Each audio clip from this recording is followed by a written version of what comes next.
तिम्रा बाउहरूले तपाईँको सहकारी ठगे के गर्छौ तिमीहरू? तिम्रा बाउहरूले सिंहदरबार जलाए के गर्छौ तिमीहरू? छ हिम्मत तिम्रा बाउहरूको दिन? ल आऊ भन, संसदमा उभिएर देऊ भन जवाफ। म सुन्न तयार छु। ल सक्छौ?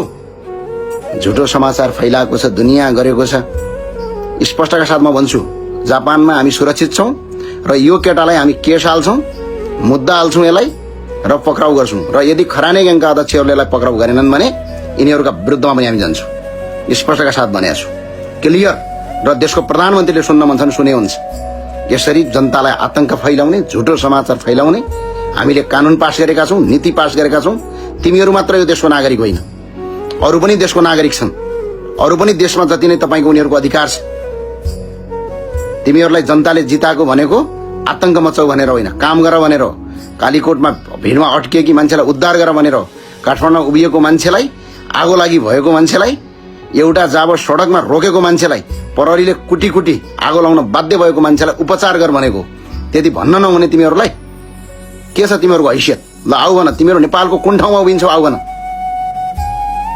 तिमीहरू मात्रै छौ यो देशमा? यो देश तिमीहरूको मात्रै हो?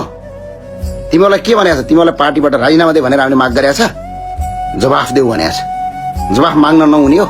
भरम फैलाएर अहिले तपाईँको फेरि के गरिरहेछन्? मान्छेलाई कुटपिट भयो भनेको छ, दुनियाँ भयो भनेको छ। अहिले ठाउँ ठाउँबाट मान्छेले फोन गरेको छ। कति आतंक मचाएको तिमीहरूले? तिमीहरूको जस्तो गाँजा खाएर हिँडेको छैन, तिमीहरू जस्तो सहकारी ठगेर हिँडेको छैन, तिमीहरूको जस्तो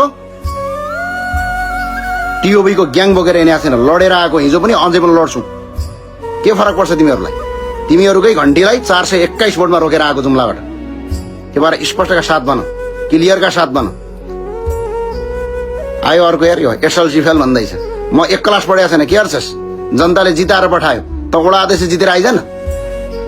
त्यो भए उनीहरूलाई अहिले पनि भन्छु म, तिमीहरूको औकात छैन। तिमीहरूको यदि हैसियत छ भने तिम्रो मालिकलाई, तिम्रो पार्टी सभापतिलाई, तिम्रो प्रधानमन्त्रीलाई, तिम्रो गृहमन्त्रीलाई संसदमा आएर ज्ञानेन्द्र साईले उठाएको प्रश्नको जवाफ दे भन्नुहोस्। हिम्मत छ भने ल सबैले आज लेख, ज्ञानेन्द्र साईले संसदमा प्रश्न उठायो, यसको जवाफ दे भन। छ जवाफ दिने हिम्मत छ? जवाफ दे भन। म जवाफ सुन्न तयार छु, तयार छु। चार्टर एकाउन्टेन्ट पढ्या हो केटा, तँ जस्तो बेल्चा हाने हो, पढ्या हो। म पढ्दै पढेको छैन, ल एक जिरो अक्षर पनि पढेको छैन। तर जनताले जिताएर पठाएको, जनताको प्रतिनिधि हो। तिम्रो घन्टेलाई 421 मा स्टप गरे हो जुम्लामा।